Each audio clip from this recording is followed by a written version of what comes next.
It's a brush pass, quick and simple. You are listening to Brush Pass on Spybrary. Quick reviews sent in by Spy fans for Spy fans.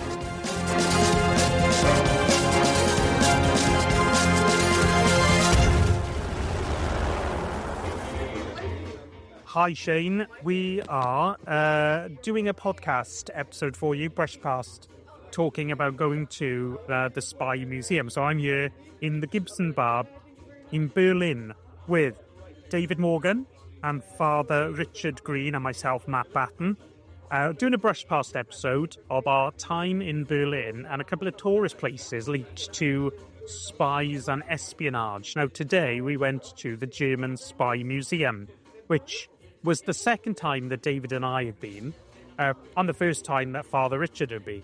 But I'll just call him Richard from now on. And we're just going to do a bit of a review to tell you a little bit about, should you go, what's so interesting about it, and a little bit of a review, because it is an absolute highlight of the Berlin trip.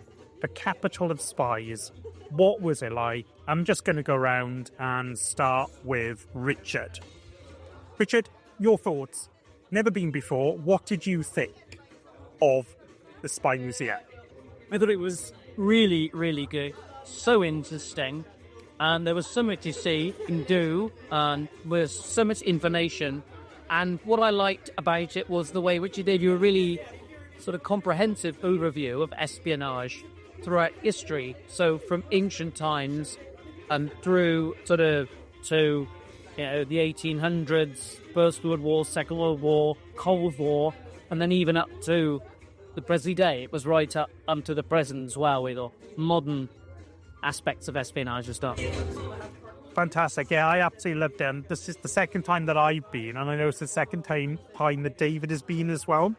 So David, your thoughts on this time around. What did you think of the museum?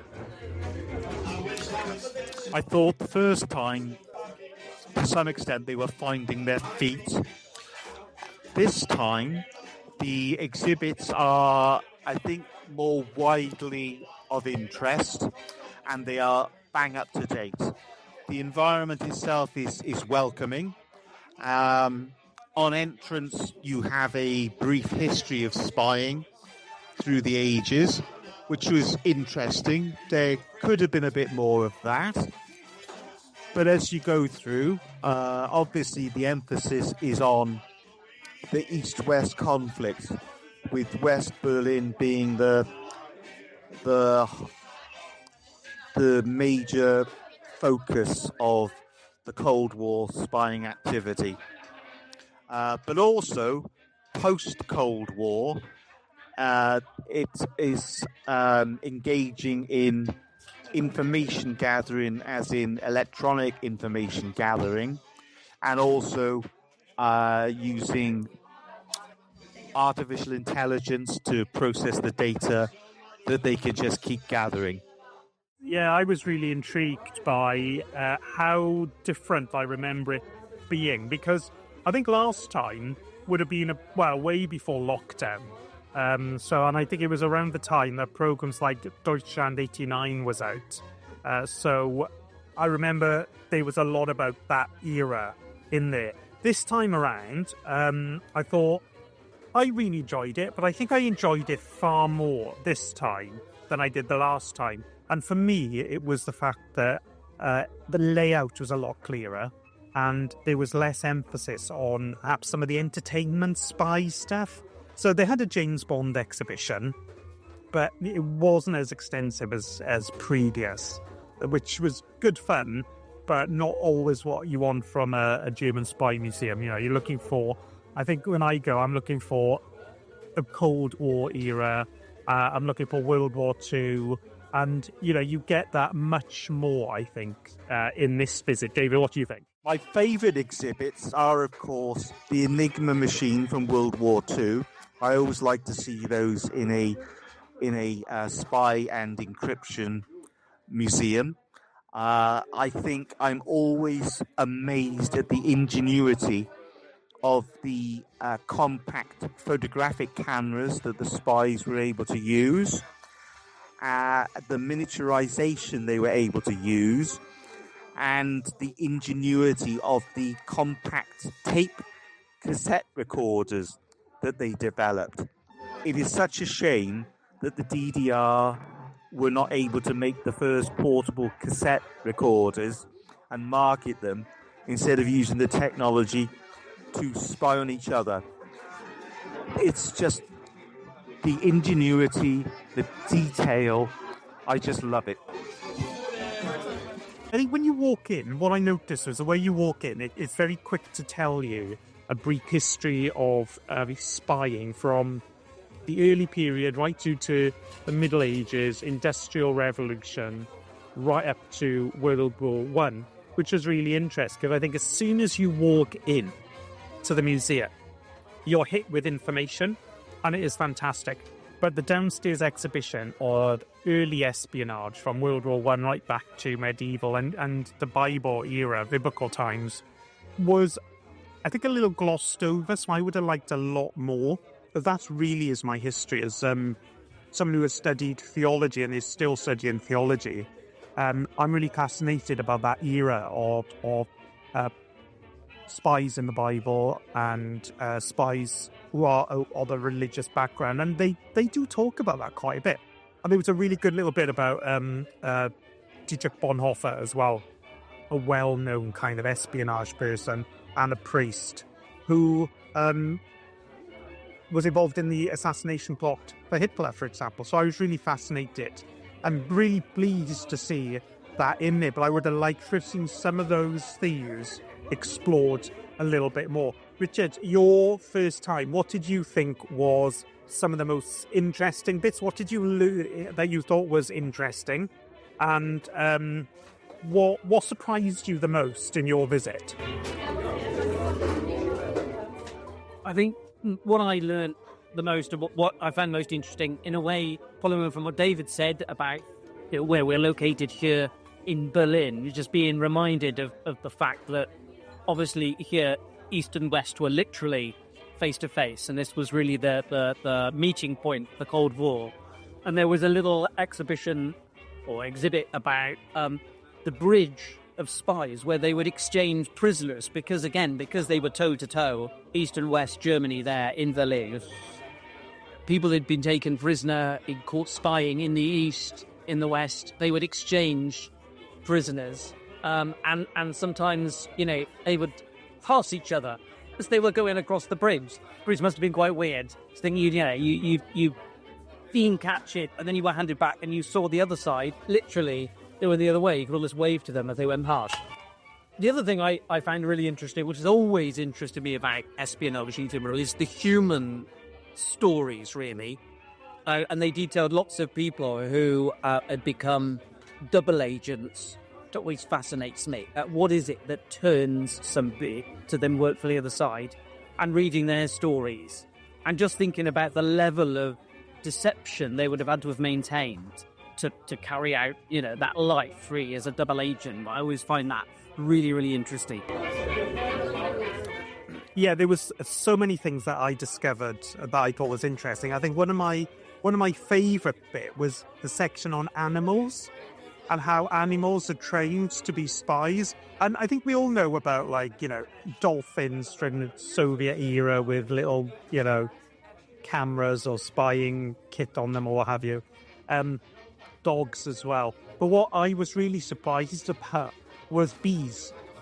So bees trained to smell explosives and waggle or move their tongue as a sign that they've noticed a particular explosive smell, which absolutely found fascinating. And there's another reason why we need to save the bees, because they are going to be the best spies Great Britain has ever produced. And this might be the Gibson Martini speaking, but I honestly am here. These spy novels, I think, move over John Smiley.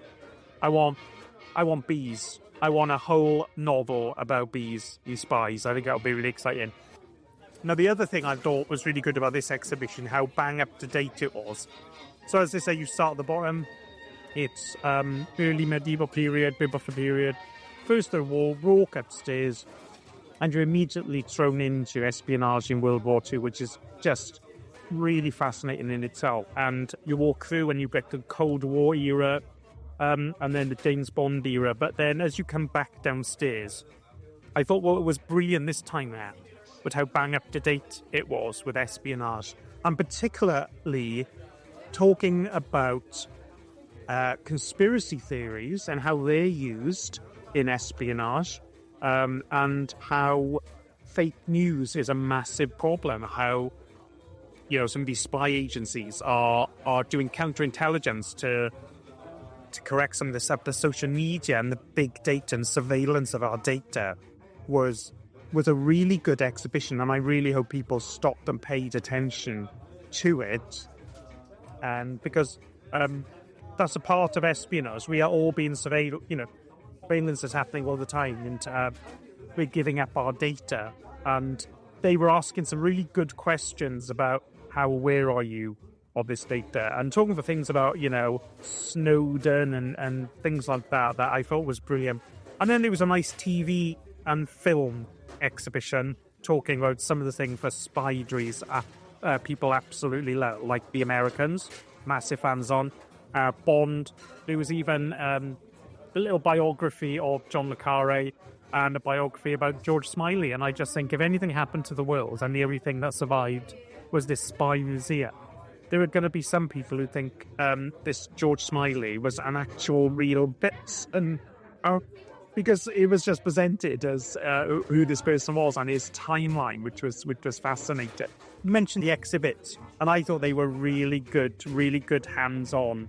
There was a nice laser game, which was really great, and yeah, you get a recording of yourself trying. You get a recording of yourself trying to compete against the laser maze, which was really good fun. There was a lip reading exhibition. There was a Morse code exhibition. So for kids and families, this is an absolute treat. With all the exhibits, this was a real hands-on experience, and I think families are going to have a great time in this. People who love spy stories, spy fiction, and real-life spies, like the three of us here. I learned a lot. Some of it doesn't come as a surprise, some of it does. But it's a reminder of a whole other world. And yeah, it's brilliant to see when you go downstairs into the shop. You see the books of Le Carré and Mick Herron as well, which is great to see. So yeah, all in all, I would say if you come into Berlin and you enjoy spy stuff, go to the Berlin Spy Museum. Richard, your final thoughts on the Berlin Spy Museum as someone who was first time you've been, and someone who was just recently in the last few months joined Spybrary and is discovering the delights of spy fiction. What are your thoughts? Would you recommend the German Spy Museum? Yeah, I definitely would. It was a really great experience all over. And particularly, going back to what I said before about you faced here in Berlin, kind of immerses you in that world, you know. But you said espionage still goes on, but obviously during the Cold War, this was really the whole point, so to speak, of espionage. So you can really imagine what it would be like with those two sides, face to face, trying to kind of get the information on each other. And it was just so good in so many different ways. You interacted, information, learning so many things, and definitely recommend it. Okay, and David, your final thoughts. Would you recommend the German Spy Museum as a place to go when visiting Berlin? Wholeheartedly recommend. There is something for the casual visitor, and there is plenty to keep the hardened Spybrarians interested. It's a summary of spying. It's not a definitive work, but there's plenty in there to spark an interest. I think what is missing is how the intelligence agencies gather information on non-European countries. So, for example, how are the Americans spying on the Chinese, or what inputs do we have from, say, Israel's Mossad on the situation in the Middle East, etc. So it's Eurocentric, but overall I will give it 8 out of 10. Well worth the visit. Yeah, 10 out of 10 from David. I'd give it an 8 out of 10. There were some things that I thought could have been explored a little bit more. Some of the earlier periods and the First World War, I think I would have liked to hear a little bit more of. But yeah, 8 out of 10 from me, 10 out of 10 from David. Richard Green, Father Richard Green. Marks out of 10. What would you give the German Spy Museum? Oh, definitely 10 out of 10 from me as well. Yeah, I really loved it. Such a good experience. As we've said, learned so much, so interactive, so much to explore. 10 out of 10. There you go, Spybrary fans. It's a thumbs up from us three. We really enjoyed it. And let us know what you think in the comments and speak to you soon. Bye-bye. Okay, Shane, I hope that's okay. Let me know if the sound isn't very good. We're in the Gibson Bar in Berlin, drinking a couple of cocktails. One of them was the Gibson, a classic of the cocktail genre. And our next cocktail is going to be the Octopussy, which is on the list. And we are James Bond fans, so of course we're going to have to try the Octopussy. And we'll probably end with a Vesper as well.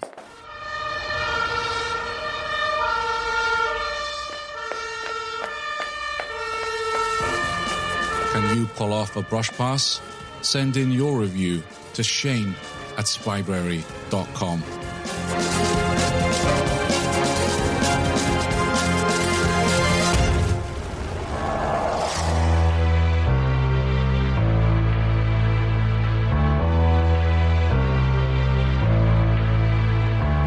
Thanks for listening to the Spybrary podcast. You don't have to wait for the next episode. Join the conversation happening now at facebook.com/Spybrary and on Twitter @Spybrary.